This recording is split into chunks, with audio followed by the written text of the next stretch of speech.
US military declares time is running out before a war with North Korea. Ominous statements over the past 48 hours by top American military commanders underscore how close the world is to a devastating war on the Korean Peninsula, which, for the first time since 1945, could involve the use of nuclear weapons. The propaganda pretext for war is the claim of US imperialism and its allies that the isolated North Korean regime is on the verge of developing a nuclear-armed intercontinental ballistic missile, ICBM, capable of destroying major cities on the American mainland. General Mark Milley, the Chief of Staff of the Army, told a conference at the National Press Club in Washington yesterday. War in the Korean Peninsula would be terrible, however, a nuclear weapon detonating in Los Angeles would be terrible.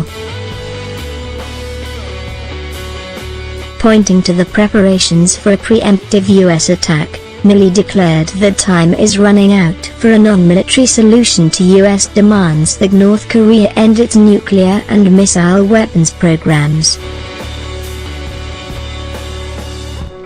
The Trump administration, he stated, was at a point in time where their choice will have to be made one way or the other. The general gloated that the US would utterly destroy the North Korean military.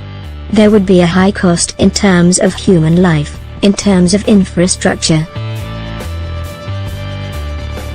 Milley's statements follow those made last weekend by General Joseph Dunford, the chairman of the Joint Chiefs of Staff. He told a security forum that a war with North Korea was not unimaginable. Proceeding to imagine the consequences, he declared a war would cause a loss of life unlike any we have experienced in our lifetimes. Dunford insisted that negotiations would only take place for a few more months.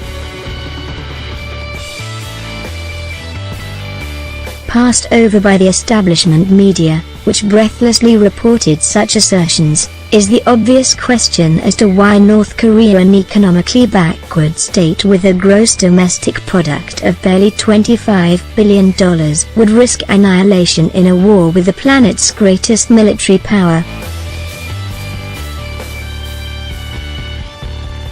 The North Korean regime in Pyongyang, headed by Kim Jong-un, is without question a brutal and reactionary dictatorship, but it is not irrational. Its senior officials have repeatedly said their refusal to end the weapons programs is a response to what happened to Iraq and Libya after the governments of those countries submitted to US dictates. Iraq was invaded in 2003 and its top leadership and hundreds of thousands of its citizens slaughtered. Libya was plunged into an imperialist-instigated civil war in 2011, which was used to justify a massive US-led bombardment that killed thousands of civilians. Its leader, Muammar Gaddafi, was murdered by an Islamist lynch mob. The Korean people know all too well the carnage that US imperialism can and will inflict in pursuit of its geostrategic objectives. The day Milley made his statements, July 27, was the 64th anniversary of the end of the 1950-53 Korean War. The most conservative estimate is that 3 million people were killed or wounded, 2 million in what is now North Korea. The US air bombardment of the North was murderous. The US Air Force noted in an assessment, 18 of 22 major cities in North Korea had been at least half obliterated.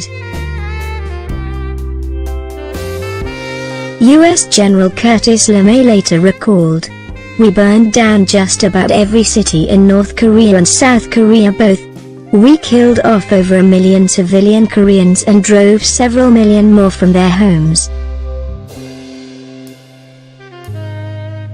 By the end of the conflict, pilots were reportedly dropping their payloads in the sea because there were no buildings left for them to level.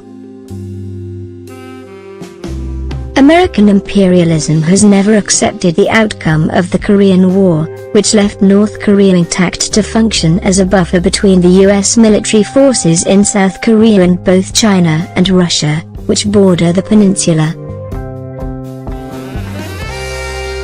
Following the collapse of the Soviet Union in 1991, which was North Korea's main economic partner, successive US administrations have pursued the barely concealed policy of regime change in Pyongyang.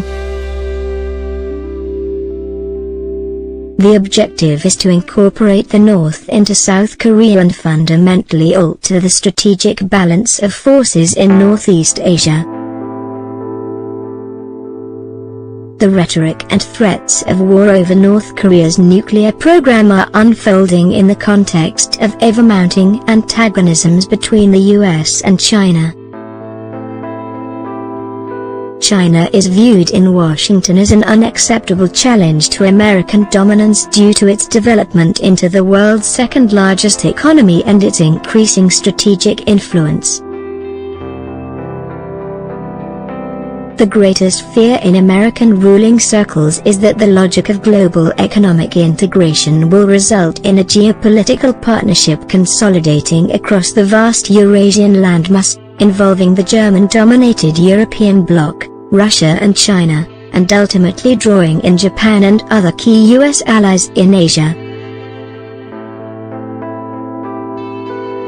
US imperialist strategy, in every part of the world, is driven by a determination to disrupt this process and prevent it becoming a reality.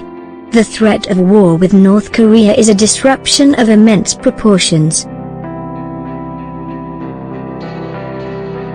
China and Russia have rejected US-led attempts to subject North Korea to complete economic isolation and opposed any military action on the peninsula. There are reports of major Chinese military deployments on its Korean border. Encounters between Chinese or Russian aircraft with American or Japanese aircraft occur daily. US allies in both Europe and Asia, even as they seek closer trade relations with China, are under pressure to fall in behind Washington. The situation is rendered even more volatile and dangerous by the besieged character of the Trump presidency. The administration is descending into infighting and turmoil over the investigations underway into claims by the intelligence agencies that Trump won office due to Russian interference. The possibility cannot be excluded that Trump's administration will respond to its crisis by attempting to divert tensions outward by launching a major war. The US military thinks this is entirely possible. Hence its reported response to a Trump tweet yesterday morning which read, "After consultation with my generals and military experts, please be advised that the United States government will not accept or allow and..." For 9 minutes, before Trump sent the second part of the message declaring he was banning transgender people from military service, the Pentagon allegedly believed the president was about to announce the start of hostilities via Twitter. If true, it is not difficult to imagine the phone calls that went out to American military commanders in South Korea, Japan and around the world.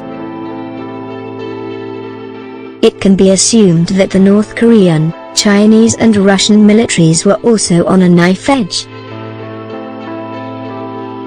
For the best part of a decade, the American military has been actively planning and preparing for a war with China, which could be sparked by an attack on North Korea and rapidly escalate.